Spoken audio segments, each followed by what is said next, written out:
जी, इसमें हम Bell's palsy नामी एक क्लिनिकल को डिस्कस करेंगे। बहुत ही इंपॉर्टेंट क्लिनिकल है, बहुत रेपुटेशन से यूक्यू और एमसीक्यू में पूछा जाता है क्योंकि काफ़ी कॉन्सेप्चुअल चीज़ें हैं इसमें। एक बार याद रखिएगा कि फेस को बेसिक जो नर्व सप्लाई होती है वो फेशियल नर्व देती है अपनी डिफरेंट ब्रांचेस के थ्रू, जो हम पढ़ चुके हैं 5 ब्रांचेस होती हैं।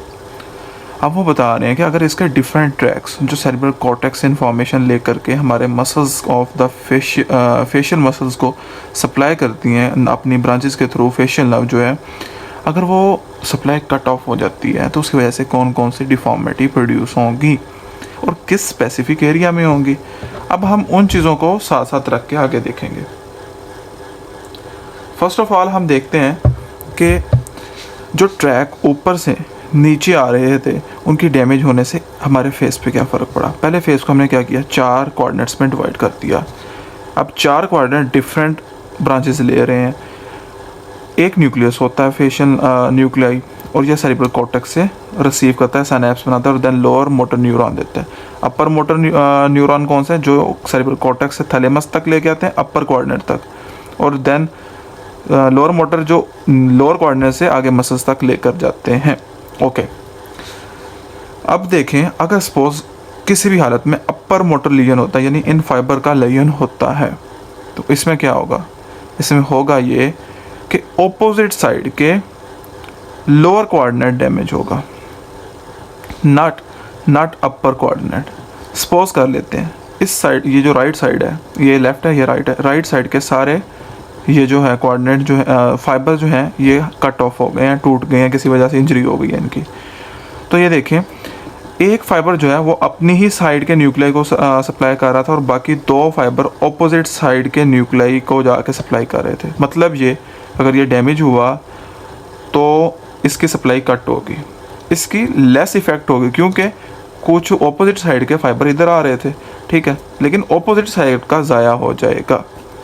बट वो कहते हैं, उन्होंने एक स्पेसिफिक वर्ड यूज़ किया हुआ है, only lower coordinate of opposite side is paralysed. क्यों?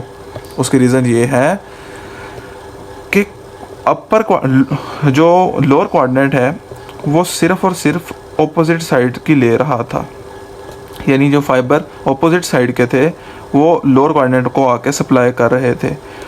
जो अपनी साइड का सेरेब्रल कॉर्टेक्स के फाइबर थे वो जस्ट अपर सेगमेंट तक आ रहे थे। मतलब ये कि जो ऑपोजिट साइड से फाइबर आ रहे थे वो दोनों चीज़ों को सप्लाई करते थे। जब ये कट हुआ तो दोनों पे इफ़ेक्ट उसका ख़त्म हो गया। अब मतलब कि होना तो ये चाहिए ना, जब दोनों पे इफ़ेक्ट ख़त्म हुआ है कि दोनों की डिफॉर्मिटी हो, उनकी नर्व सप्लाई कट हो जाए, बट ऐसा नहीं होता। होता ये है कि जस्ट लोअर कोऑर्डिनेट की सप्लाई कट होती है। उसकी रीज़न ये है अपर कोऑर्डिनेट कुछ ना कुछ सप्लाई अपनी तरफ के सेरेब्रल कॉर्टेक्स से भी ले रहा था, ऑपोजिट से तो ले ही रहा था, अपनी तरफ से भी ले रहा था। सो जब भी अपर मोटर लीजन होगी या सुप्रा न्यूक्लियर लीजन होगी, अपर और सुप्रा सेम चीज़ें, लीजन होगी तो जस्ट लोअर कोऑर्डिनेट इफेक्ट होगा। होपफुली ये बहुत डीप कॉन्सेप्ट आपको समझ में आ गया होगा, ठीक है। अगर कन्फ्यूजन हो तो आप इसको पीछे बैक करके दोबारा सुन सकते हैं। उसके बाद इंफ्रा न्यूक्लियर लीजन, अगर हम ये जो नीचे वाले फाइबर निकल रहे हैं जो मसल्स तक लेकर के जा रहे हैं, थैलेमस के न्यूक्लियस इन्फॉर्मेशन, ये क्या करेंगे बेसिकली, ये होगा जब ये निकलेंगे तो जो अपनी ही साइड से जा रहे हैं, कोई किसी तरफ नहीं आ रहा। जब इनकी सपोज मैं कहता हूँ यहाँ पे लीजन हो गई है तो अपनी साइड की दोनों कोऑर्डिनेट्स की लीजन हो जाएगी। मतलब उन्होंने लिखा हुआ है upper and lower coordinates of the face on the same side get paralyse, क्योंकि ये अपनी सेम साइड पे ही जा रहे हैं और सेम साइड पे जाके सप्लाई कर रहे होते हैं। बहुत बहुत इंपॉर्टेंट कॉन्सेप्ट था। होपफुली ये बात आपको समझ में आ गई होगी। इसके साथ साथ हम थोड़ी सी बात और कर लेते हैं कि बेल्स पाल्जी में और क्या क्या चीज़ें होती हैं। बेल्स पाल्जी में बेसिक चीज़ जो दूसरी होती है वो ये होती है कि आपका जो फोरहेड है उस पर व्रिंकलिंग नहीं होती, ठीक है। अब आप कैसे चेक कर सकते हैं कि फेशियल नर्व इसकी ठीक है या नहीं है। फर्स्ट ऑफ ऑल आप उसे पेशेंट को कहेंगे आप जो है सामने ऊपर की तरफ look upward without moving head, यानी अपनी आंखों को ऊपर मूव करें लेकिन हेड को मूव ना करें। अगर हेड मूव हो रहा है ऑब्वियस बात है वहाँ पे डैमेज होगा फ्रंटालिस का। ओके, इसी तरह आप कहेंगे अपने टीथ दिखाएं, इससे क्या होगा, वो डायलेट करेगा अपने टीथ दिखाने के लिए। अगर वो नहीं कर रहा तो फेशियल नर्व फिर डैमेज है।